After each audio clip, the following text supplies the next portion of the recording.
अरे दीक्षा बेटा, तुम अभी तक तैयार नहीं हुई? मम्मा, मैं आपके पास नहीं रह सकती क्या? शादी करना ज़रूरी थोड़ी ना है। बेटा, लड़कियां तो पराया धन होती हैं, उन्हें तो दूसरे घर जाना ही होता है। अब मुझे भी तो तुम्हारे पापा शादी करके ही लाए थे ना। लेकिन मम्मा। बेटा टेंशन मत लो, आपके पापा ने देखा है उसको, लड़का बिजनेसमैन है, तुम्हें बहुत खुश रखेगा। देखना, तुम्हारी शादी भी हम धूमधाम से करेंगे, तेरे चाचा जी की तरह नहीं, जिन्होंने अपनी बेटी की शादी में कुछ भी नहीं दिया था। चलो अब उठो और जल्दी से तैयार हो जाओ, लड़के वाले आते ही होंगे। अरे मास्टर जी, बड़ी भाग्यशाली है आपकी बेटी, जो हमारे लड़के और फैमिली दोनों को पसंद आ गई। इससे पहले ना जाने कितनी लड़कियां देखी इसने, पर इसे कोई पसंद ही नहीं आई आज से पहले। बड़ी ही समझदार और संस्कारों वाली है हमारी बेटी। हमारा बेटा भी किसी मामले में कम नहीं है, लाखों में एक है हमारा लाल जी। ये तो और भी अच्छी बात है। वाह भाई वाह, दोनों ही बच्चे पढ़े लिखे और संस्कारी हैं। इससे बड़ी खुशी की बात और क्या होगी हमारे लिए। तो फिर देर किस बात की, कुंडलियां मिलवाकर शुभ मुहूर्त निकलवाइए। जी बिल्कुल। अच्छा तो मास्टर जी, बच्ची से पूछ के बता देना, चलते हैं।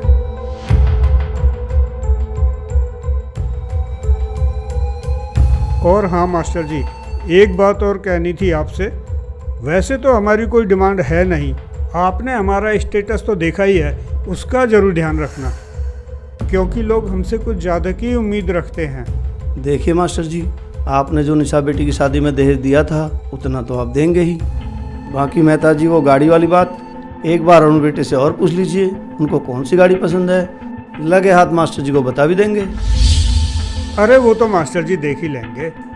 बाकी मास्टर जी, लेने से पहले एक बार पूछ जरूर लेना। जी मेहता जी ज़रूर, हम अपनी हैसियत से भी कुछ ज़्यादा करने की कोशिश करेंगे। अच्छा तो ठीक है मास्टर जी, चलते हैं। नहीं नहीं भाई साहब, खाना तो तैयार है, आप खा के ही जाइए। अरे नहीं नहीं जी, माफ करना, आज हम जल्दी में हैं, किसी रिश्तेदार के यहाँ जाना है, फिर कभी। देखिए मास्टर जी, आपने जो निशा बेटी की शादी में दहेज दिया था उतना तो आप देंगे ही। बाकी मेहता जी, वो गाड़ी वाली बात एक बार अरुण बेटे से और पूछ लीजिए, उनको कौन सी गाड़ी पसंद है।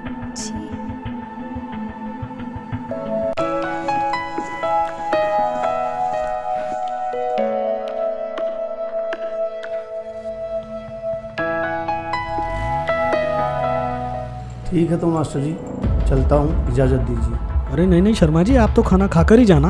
हाँ हाँ शर्मा जी, खाना तो खा के ही जाइए। मास्टर जी, जरूरी काम से कानपुर जाना है, बस आप दीक्षा बेटी की शादी में दहेज की कमी मत छोड़ो। उसकी कोई दिक्कत नहीं है शर्मा जी, आपको तो पता ही है, हमने अपनी बड़ी बेटी निशा की शादी कितनी धूमधाम से की थी।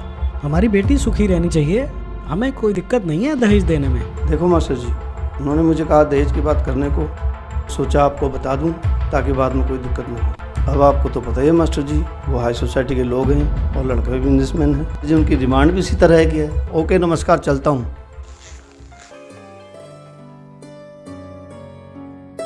अरे बेटा, अब क्या हुआ तुम्हें?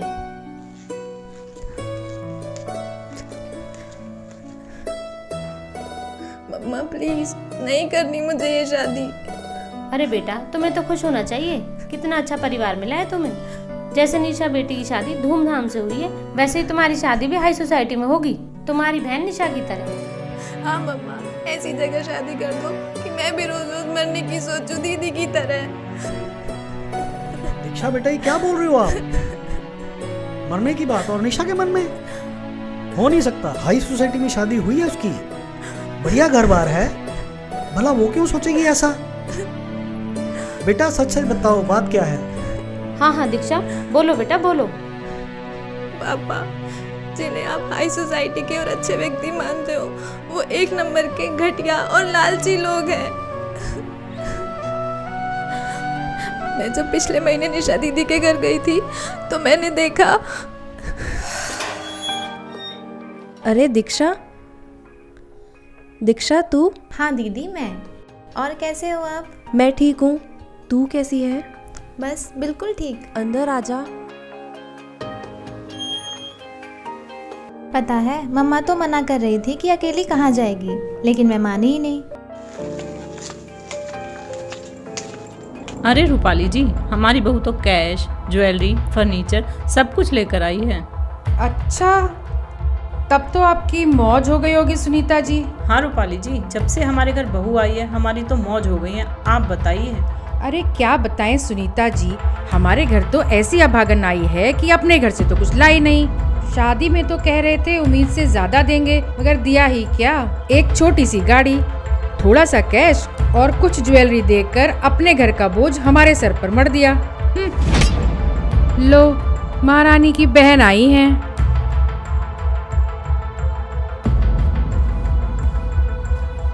नमस्ते मौसी जी। नमस्ते मौसा जी। नमस्ते बेटा, आओ बैठो।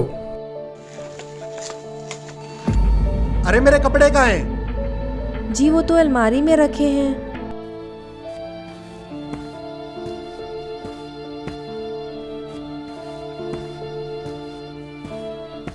अरे अभी तक कपड़े प्रेस नहीं किए, तुमसे कोई काम ठीक से नहीं होता। अब मैं बाहर क्या पहन कर जाऊं? जी अभी करती हूँ।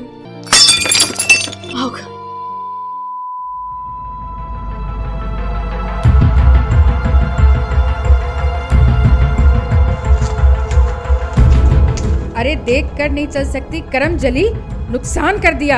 ध्यान कहाँ रहता है तेरा? अरे इसके तो रोज के यही काम है। मेरी किस्मत ही खराब है जो ऐसी वाइफ मिली। नुकसान करने में सबसे आगे और काम करने में। हाँ।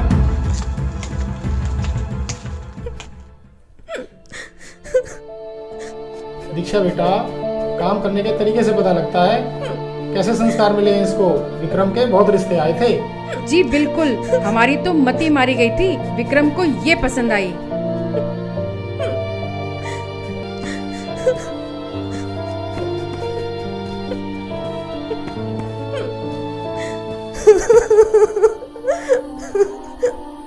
दीदी, क्या आप रोजाना इसी माहौल में रहते हो?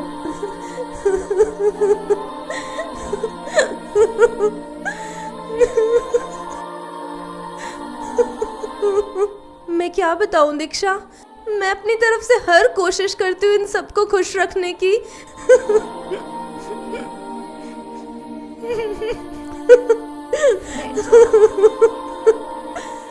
लेकिन इनके ऐसे व्यवहार से कभी कभी मन करता है कि सुसाइड कर लूं, बस ऐसे लोगों से छुटकारा मिल जाए। नहीं दीदी, नहीं दीदी, ऐसी बातें मत बोलो। दीक्षा, तुम्हें मेरी कसम, तुम मम्मी पापा को ये बात नहीं बताओगी, नहीं तो वो लोग बहुत परेशान हो जाएंगे। कितने अरमानों से उन्होंने मेरी शादी की थी।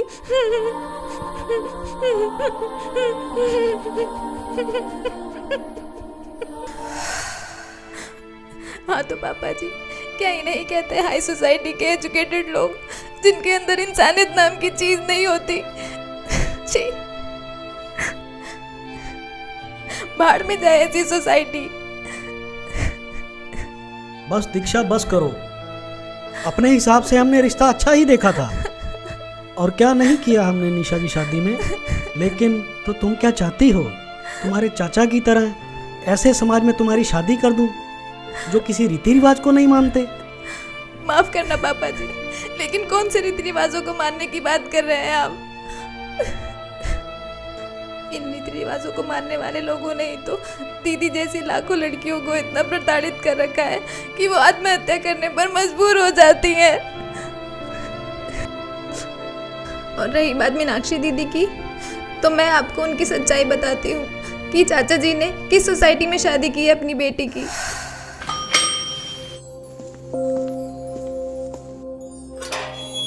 अरे दीक्षा बेटा। जी नमस्ते मौसी जी। नमस्ते बेटा, आओ आओ आओ बेटा आओ।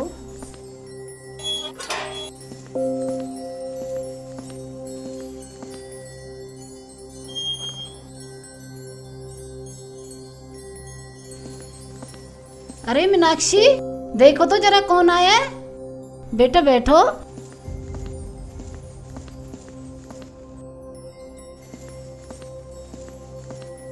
जी मम्मी जी। अरे दीक्षा, तुम? हाँ दीदी, मैं। और कैसे हो आप? मैं बिल्कुल ठीक हूँ, तू अपनी सुना? एकदम फर्स्ट क्लास। और घर पर सब कैसे हैं? ताऊ जी, ताई जी? सब एकदम ठीक है। आ जाओ बैठो। तूने तो मुझे सरप्राइज ही कर दिया बगैर बताए आकर। अरे मम्मी जी, आप बैठिए। आप बैठो, आ जाओ।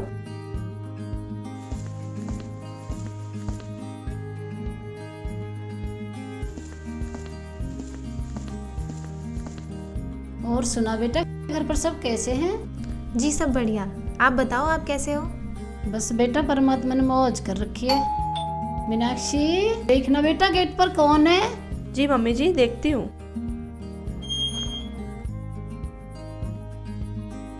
अरे दीक्षा बेटी आई है क्या?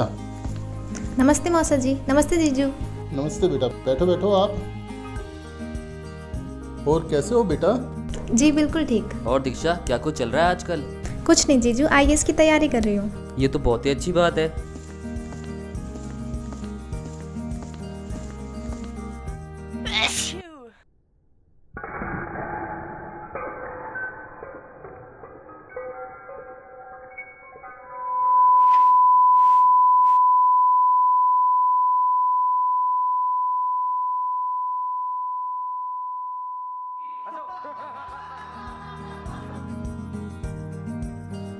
कोई नहीं बेटा, हो जाता है, इसे मैं साफ कर देती हूँ, आप और ले आओ।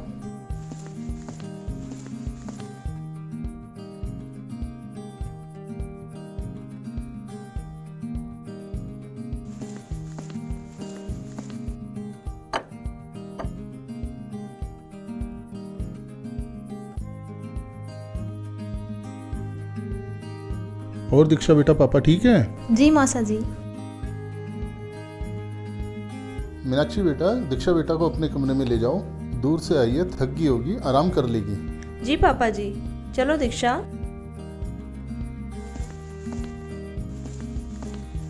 आओ बैठो। और सुना दीक्षा, तेरी पढ़ाई कैसी चल रही है? बिल्कुल ठीक दीदी। अच्छा दीदी, एक बात पूछूं आपसे? हाँ हाँ पूछो। दीदी आप खुश तो हो ना?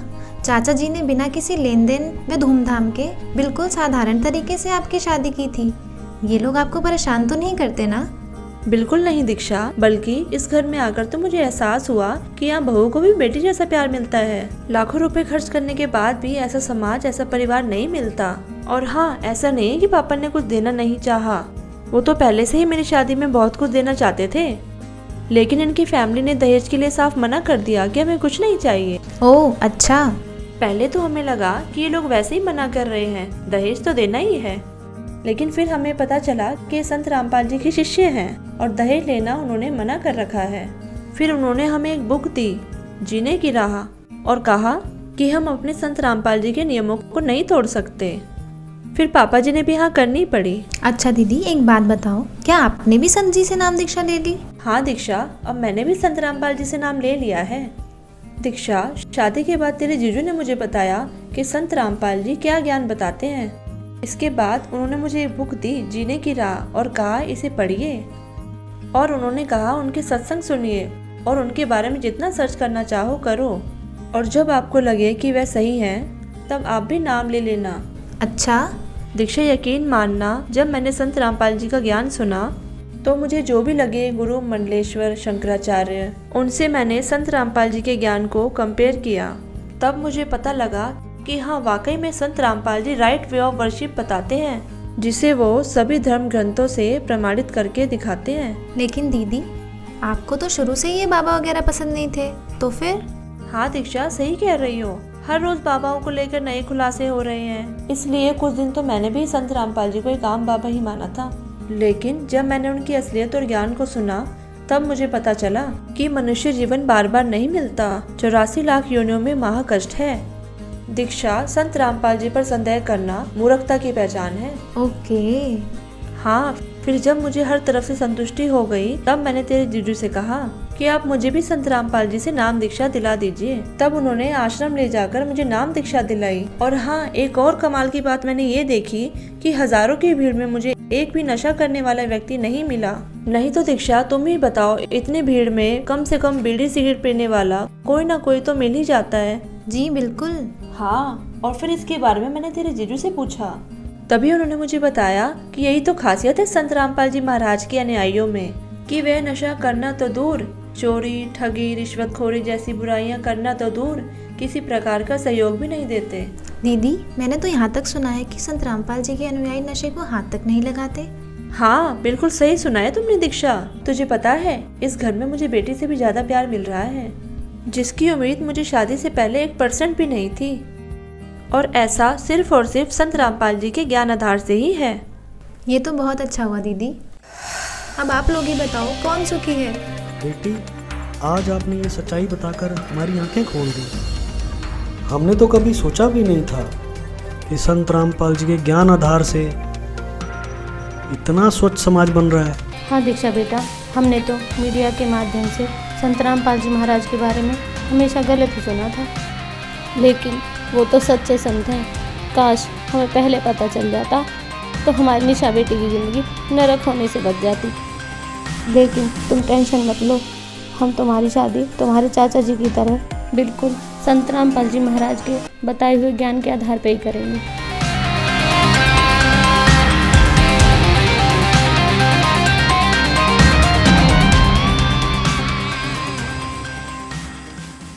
तो परमात्मा की शरण में आने के बाद वही विवाह आज आप देख रहे हो, उस परमेश्वर की कृपा से परमात्मा ने हमारा ज्ञान हटा दिया। यहाँ पर बच्चों का विवाह करा दिया जाता है और 5-7 भगत उनके रिश्तेदार आते हैं, घर वाले,